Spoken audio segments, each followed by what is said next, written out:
Hello students, I'm back with another video and this topic is diffraction by single slit. थोड़ा सा confusing topic है, समझने में थोड़ा सा डिफिकल्ट भी होगा और जब हम इंटरफेरेंस अच्छे से समझ लेते हैं तो इंटरफेरेंस के मैथमेटिकल डेरिवेशन और डिफ्रैक्शन के मैथमेटिकल डेरिवेशन बहुत ही अलग है एक दूसरे से, इसलिए थोड़ा सा कंफ्यूजिंग हो जाता है डिफ्रैक्शन। हालांकि एग्जामिनेशन पॉइंट ऑफ व्यू से अगर मैं बात करूं तो बिल्कुल भी इम्पोर्टेंट नहीं है। डिफ्रैक्शन ज़्यादा बोर्ड भी पूछना नहीं चाहता क्योंकि बच्चे सफ़र करते हैं इस टॉपिक से और डिफ़िकल्टी होती है बच्चों को इस टॉपिक को समझने में। इस टॉपिक में डिफ़िकल्टी इसलिए होती है क्योंकि हर डेरिवेशन के लिए अलग कॉन्सेप्ट लगाना पड़ता है। अभी तक हमने जो फिजिक्स या साइंस में जो हम पढ़ते हैं उसमें ये रहता है कि एक थियरी होती है और उस एक थियरी को लेकर हम बहुत सारी चीज़ों को प्रूव करते हैं। लेकिन डिफ्रैक्शन पैटर्न एक ऐसी टॉपिक है जिसमें हर डेरिवेशन के लिए एक अलग कॉन्सेप्ट इंट्रोड्यूस होगा, उसके अलग खुद के एक अपने रीजंस हैं and that is valid because science is all about that. You know, आप जो थियरी पुटअप कर रहे हो, आप जो थीसिस पुटअप कर रहे हो, उस फेनोमेना को एक्सपेरिमेंटली और मैथमेटिकली अगर वो प्रूव करता है तो we have to accept it, there is no other way and that is how all science is going on everywhere. So in this first part we will be talking about diffraction and then we will go to diffraction की जो first minima है and then the secondary maxima और फिर हम उसके derivations देखेंगे, उसमें path difference किस तरह से connected है उसको mathematically हम connect करने की कोशिश करेंगे. So this is the first case of diffraction. In this diffraction we have taken a source और उस source को हमने एक लेंस, कॉन्वेक्स लेंस जिसका मैं नाम देता हूँ L1 और इसका नाम है L2। तो L1 के फोकस पॉइंट पे इसे रखा गया है ताकि जब इसमें से रेज आए वो सारी आफ्टर रिफ्रैक्शन पैरेलल हो जाए। बहुत सिंपल 10th स्टैंडर्ड का कॉन्सेप्ट भी है, आप सबको पता ही है। फिर जब पैरेलल रेज आएंगी उन पैरेलल रेज को फिर से एक और लेंस से उसे कन्वर्ट करवा कर एक स्क्रीन पर उसे उसकी इमेज, उसकी जो इमेज है वो ऑब्टेन करेंगे और वहां पे हमें सेंट्रल मैक्सिमम मिलेगा पॉइंट O पे। ये पॉइंट O है जहां पे आपको सेंट्रल मैक्सिमम मिलेगा। सारी लाइट जो S से निकली O तक पहुंची, सारी के सारी लाइट यहाँ पे इंटरफेरेंस करेंगी। अगर आप देखो तो S L1 L2 O का ये पाथ और नीचे का पाथ अगर मैं इसको नाम दूं L1 डैश और L2 डैश, तो S L1 L2 O S L1 dash L2 dash O का पाथ डिफरेंस 0 रहेगा। और जब पाथ डिफरेंस 0 होता है तो हमने इंटरफेरेंस में पढ़ा था कि जब पाथ डिफरेंस 0 होता है तो कंस्ट्रक्टिव इंटरफेरेंस क्रिएट होता है। तो यहाँ पे फर्स्ट जब सेंट्रल मैक्सिमा आपको मिलेगा तो पाथ डिफरेंस जो है वो 0 होगा। ये पाथ डिफरेंस का सिंबल है, कोई कई बुक में ऐसा लिखा हुआ है, कई बुक में ऐसा लिखा हुआ है, आप जैसा चाहे वैसा लिख सकते हैं। सो पाथ डिफरेंस इसका 0 हो जाएगा, इसलिए यहाँ पे कंस्ट्रक्टिव इंटरफेरेंस होगा और कंस्ट्रक्टिव इंटरफेरेंस होने की वजह से यहाँ पे मैक्सिमम लाइट आपको ऑब्टेन होगी। इसलिए इस यहाँ पे इस पॉइंट को सेंट्रल मैक्सिमा कहा जाता है। इस सेंट्रल मैक्सिमा के पॉइंट में अगर मैं इंटेंसिटी का ग्राफ ड्रॉ करूं तो मुझे सबसे ज्यादा इंटेंसिटी इस पॉइंट पर मिलती है, सबसे ज्यादा इंटेंसिटी। ये इंटेंसिटी का ग्राफ है, तो सबसे ज्यादा इंटेंसिटी आपको सेंट्रल मैक्सिमा में मिलती है। एक्चुअली इंटरफेरेंस और डिफ्रैक्शन में सबसे बड़ा डिफरेंस ये है कि सेंट्रल मैक्सिमा डिफ्रैक्शन में सेंट्रल मैक्सिमा में मैक्सिमम इंटेंसिटी मिलती है और फिर जैसे जैसे आप दूसरे फ्रिंजेस की तरफ बढ़ते हैं ऊपर और नीचे तो फ्रिंज की इंटेंसिटी कम होते जाती है। जबकि इंटरफेरेंस में ऐसा नहीं होता। इंटरफेरेंस में कोई भी फ्रिंज लीजिए आप ऊपर से नीचे तक, सबकी इंटेंसिटी एक जैसी होती है। तो डिफ्रैक्शन का ये डिफ्रैक्शन और इंटरफेरेंस में ये सबसे बड़ा डिफरेंस है। और ऐसा क्यों होता है वो भी हम जब हम सेकेंडरी मैक्सिमा देखेंगे इसके बाद ये हो गया आपको फर्स्ट मिनिमा, उसके बाद आपको ऑब्टेन होगा सेकेंडरी मिनिमा। ये फर्स्ट मिनिमा जहां पे डार्क फ्रिंज मिलेगी आपको, और यहाँ पे आपको मिलेगा सेकेंडरी मैक्सिमम। देखिए सेकेंडरी मैक्सिमा की इंटेंसिटी कितनी कम ली है, ली नहीं है, मिलती है, और ये इसलिए कम मिलती है। और ये जब हम सेकेंडरी मैक्सिमा का डेरिवेशन करेंगे तब मैं आपको समझाऊंगा कि ये क्यों इतनी कम हो जाती है, और फर्स्ट में मिनिमम में हमें कैसे डार्क फ्रिंज मिलती है वो भी हम डिस्कस करेंगे। सो इसमें और कुछ ज़्यादा एक्सप्लेन नहीं करना है। सेंट्रल मैक्सिमा ऑब्टेन होता है। सेंट्रल मैक्सिमा में जो पाथ डिफरेंस है वो 0 होता है। पाथ डिफरेंस 0 होने की वजह से कंस्ट्रक्टिव इंटरफेरेंस होता है। कंस्ट्रक्टिव इंटरफेरेंस होने की वजह से आपको यहाँ पे लाइट ऑब्टेन होती है, सेंट्रल मैक्सिमा। सो ये एक सिंपल सा कॉन्सेप्ट है सेंट्रल मैक्सिमा का। अब मैं कुछ लाइट को दूसरी रेज जो है वो ले लेते हैं हम।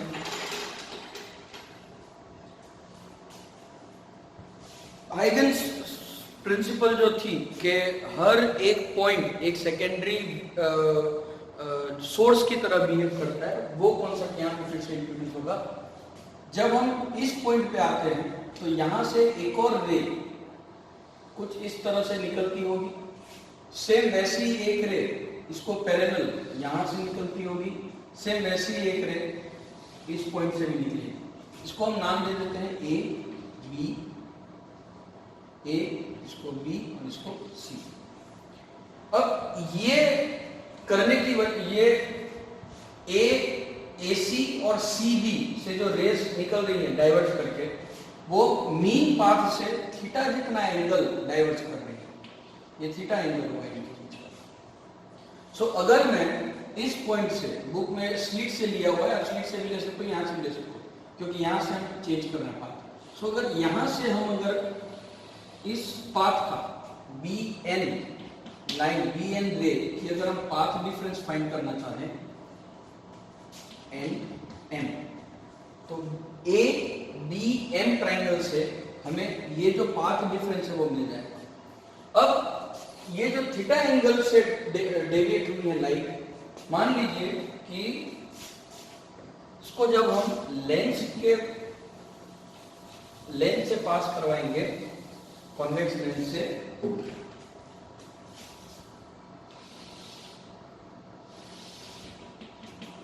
तो कॉन्वेक्स लेंस से पास करवाने से ये सारी रेज हम मान लेते हैं कि इस पॉइंट पे मिलेगी। और ये कौन सा पॉइंट है? फर्स्ट मिनिमा का पॉइंट है। जब यहां पे रेज मिलती है, मिनिमा इसलिए मिल रहा है क्योंकि यहाँ पे जो थीटा एंगल में से डाइवर्जेंस हुआ, उसकी वजह से बी एम जितना पाथ डिफरेंस क्रिएट हुआ, बी एम जितना पाथ डिफरेंस क्रिएट हुआ। अब ये बी एम जितना जो पाथ डिफरेंस है वो कितना होना चाहिए जिससे आपको फर्स्ट मिनिमा मिलेगा? तो इंटरफेरेंस में आपने पढ़ा था कि जब आपको मैक्सिमा मिलता है, सॉरी मिनिमा मिलता है, तो पाथ डिफरेंस जो है वो n+1 लेमडा, n+1/2 लेमडा के फॉर्म में होना चाहिए। ये आपकी इंटरफेरेंस की रिक्वायरमेंट थी। लेकिन यहाँ पे क्योंकि ये जो स्लिट है AB, उस AB स्लिट को हम दो टुकड़ों में बांट सकते हैं, एक AC और CB। अगर AB का पाथ डिफरेंस यानी कि BM, अगर पाथ डिफरेंस BM का लेमडा है, तो हम ये कह सकते हैं कि पाथ डिफरेंस बिटवीन AC का पाथ डिफरेंस और CB का पाथ डिफरेंस λ/2 होगा। कितना? λ/2। और यहां से अगर मैं ऐसे ड्रॉ करूं तो ये λ/2, तो ये B से M यानी कि पूरे AB स्लिट का हो जाएगा लैम्डा। तो A और C से निकलने वाली जो ये रेज हैं, A to P और C to P का पाथ डिफरेंस λ/2 हो जाएगा। λ/2 होने की वजह से वहां पे डिस्ट्रक्टिव इंटरफेरेंस होगा। लेमडा बाई टू आपको क्या देगा? Destructive interference.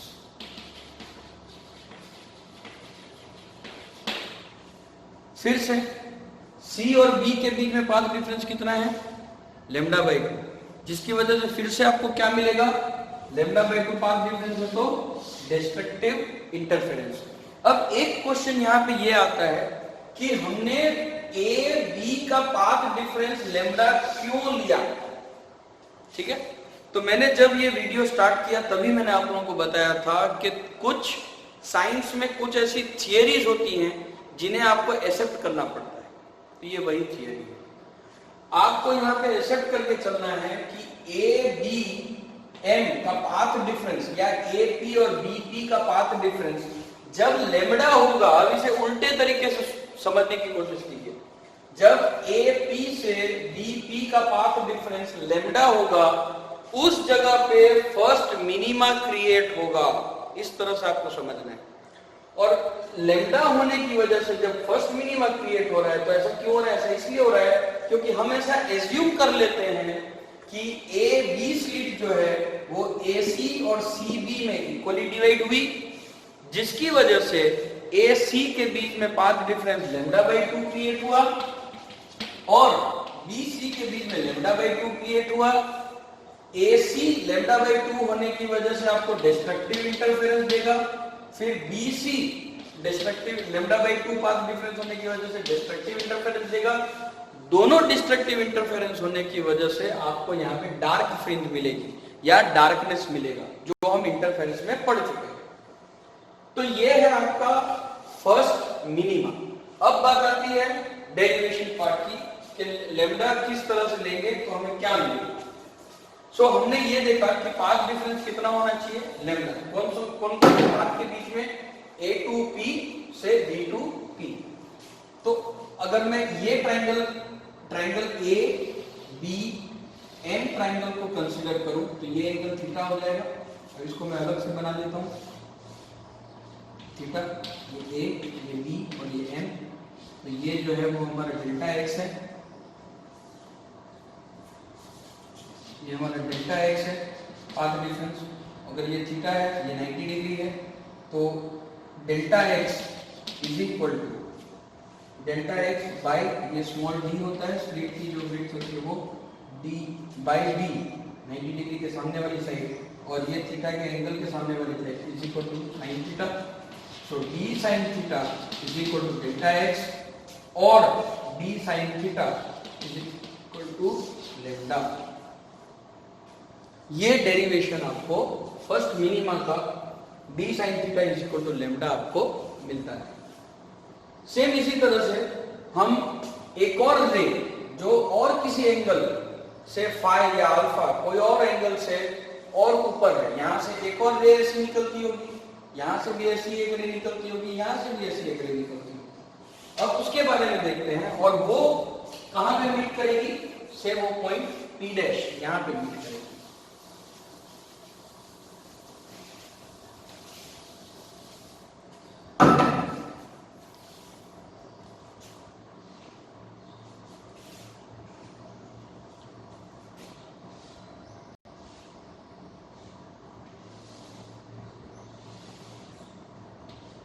ये L1 था।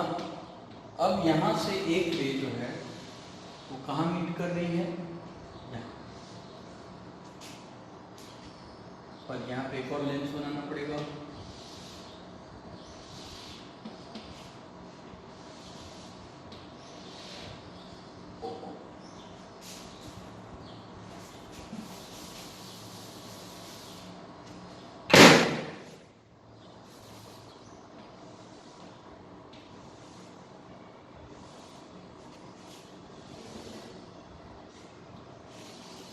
जो आपका ओरिजिनल पाथ था,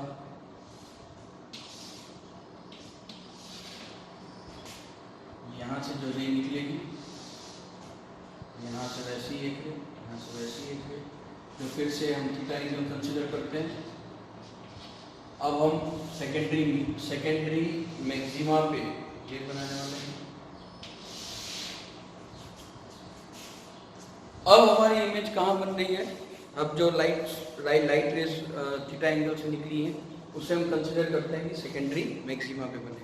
पर अब सेकेंडरी मैक्सिमा ऑब्टेन करने के लिए आपको इस स्लिट को दो नहीं, ए सी और बी सी नहीं, 3 पार्ट में डिवाइड करना पड़ेगा। इसलिए बीच की जो रे है उसको हमें मिटा के वहां पे और 2 रेज बनानी पड़ेगी।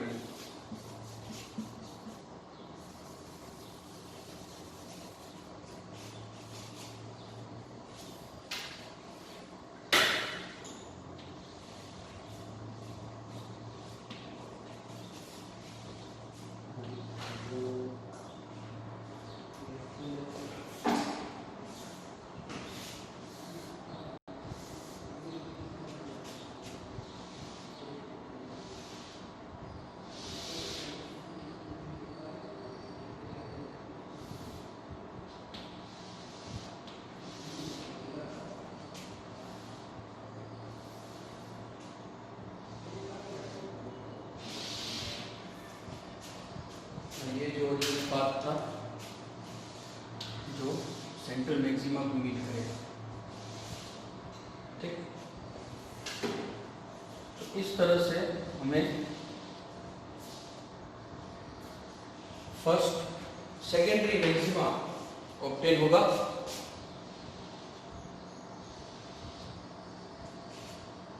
ये थीटा एंगल, ये थीटा एंगल से डायरेक्ट। तो ये अगर A और ये इसको हम B लेते हैं तो इसको हम C और इसको D पॉइंट ले लेते हैं। तो अब जो आपकी स्लिट AB स्लिट थी वो 3 पार्ट में डिवाइड हो गई।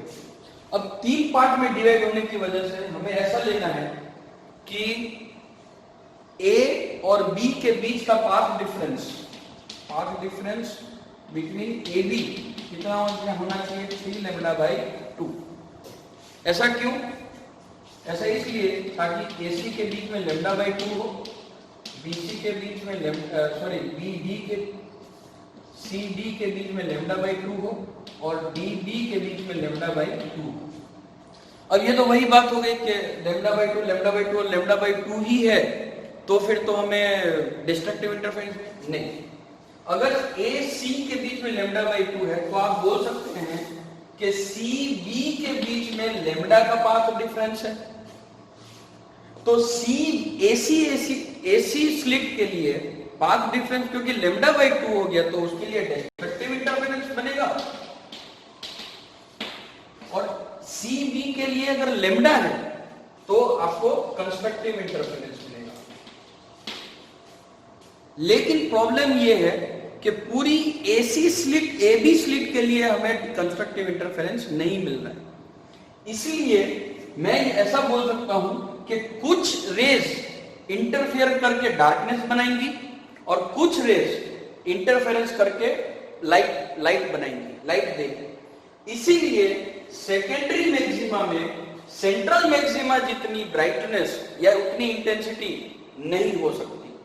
सेंट्रल मैक्सिमा में सारी के सारी रेज, यहां से निकलने वाली पूरी A से B की पूरी रेज आपको क्या क्रिएट करके देगा, पूरी लाइट क्रिएट कर देगा, पूरे के पूरे कंस्ट्रक्टिव इंटरफेरेंस करके देंगे। इसीलिए इंटेंसिटी में चेंज आ रहा है इसे। अच्छा, अब आप बोलेंगे सर क्या इसे हम AD और BD कर सकते हैं? बिल्कुल कर सकते हैं। आप AD का पाथ डिफरेंस λ/2 लीजिए, लैम्डा लीजिए, और DB का λ/2 ले लीजिए, तो भी आपको 2/3 ऑफ द स्लिट के लिए कंस्ट्रक्टिव इंटरफेरेंस मिलेगा और 1/3 के लिए आपको डिस्ट्रक्टिव इंटरफेरेंस मिलेगा, जिसकी वजह से इंटेंसिटी सेंट्रल मैक्सिमा से मैच नहीं होगी और उसकी इंटेंसिटी कम होगी। अब आप सेकेंडरी से टर्शियरी में जाएंगे, इसके और ऊपर जाएंगे, तो आपको स्लिट के 5 टुकड़े करने पड़ेंगे, और 5 टुकड़े करने की वजह से फिर से वही होगा। 3 के लिए आपको इंटेंसिटी डिस्ट्रक्टिव मिलेगी, 1 के लिए आपको 3/5 के लिए डिस्ट्रक्टिव, 2/5 के लिए कंस्ट्रक्टिव इंटरफेरेंस मिलेगा। तो इस तरह से स्लिट्स को डिवाइड करके आपको समझना है ये डिफ्रैक्शन पैटर्न।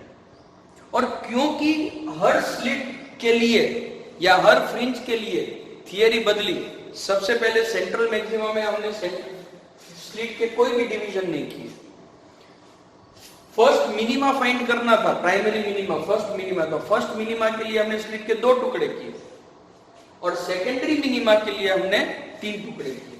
तो यहाँ पे AB is equal to 3 lambda by 2 जो पाथ डिफरेंस था, तो आपको फॉर्मूला मिल जाएगा d sin theta is equal to 3 lambda by 2। इसको अगर हम जनरलाइज करें तो ये हो जाएगा n+1/2 इंटू लैम्डा, जो आपको इवन नंबर के फॉर्म में देगा। और फर्स्ट मिनिमा के लिए हो जाएगा n lambda path difference.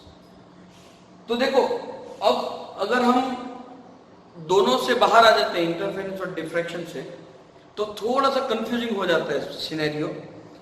Interference में, कंस्ट्रक्टिव इंटरफेरेंस से हमें ब्राइटनेस मिलती थी जिसकी फॉर्मूला, पाथ डिफरेंस की फॉर्मूला थी n लैम्डा। अब डिफ्रैक्शन में क्या हुआ, इंटरफेरेंस हो, लैम्डा हो स्लिट का पाथ डिफरेंस, जिसकी वजह से लैम्डा बाई 2 और लैम्डा बाई 2 पाथ डिफरेंस मिले AC और BC के बीच में, और लैम्डा फुल पाथ डिफरेंस हो स्लिट का। इसकी वजह से जो फर्स्ट मिनिमा है, जहां पे आपको डार्कनेस मिलता है, उसकी पाथ डिफरेंस, उसकी जनरल फॉर्मूला होगी n लैम्डा। तो इंटरफेरेंस में पाथ डिफरेंस n लैम्डा होने की वजह से आपको ब्राइटनेस मिलती है, यहाँ पे डार्कनेस मिलता है, इसलिए थोड़ा सा ये कंफ्यूजिंग हो जाता है।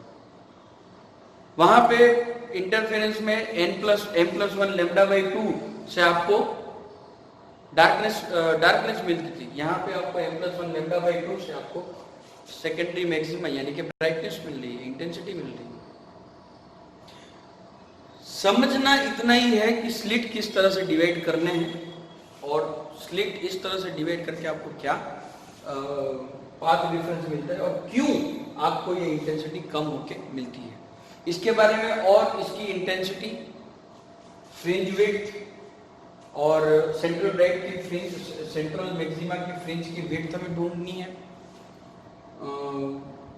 इंटेंसिटी का रिलेशन क्या है, क्यों घटती है, उसको, उसका मैथमेटिकल नोटेशन, और difference between interference and diffraction detail में मैं इसके बाद के वीडियो में अपलोड करूंगा। Till then, goodbye students, take care of yourself. अगर ये वीडियो आपको पसंद आया तो इसे लाइक कीजिए, शेयर कीजिए, कमेंट सेक्शन में बताइए कैसा लगा। Take care.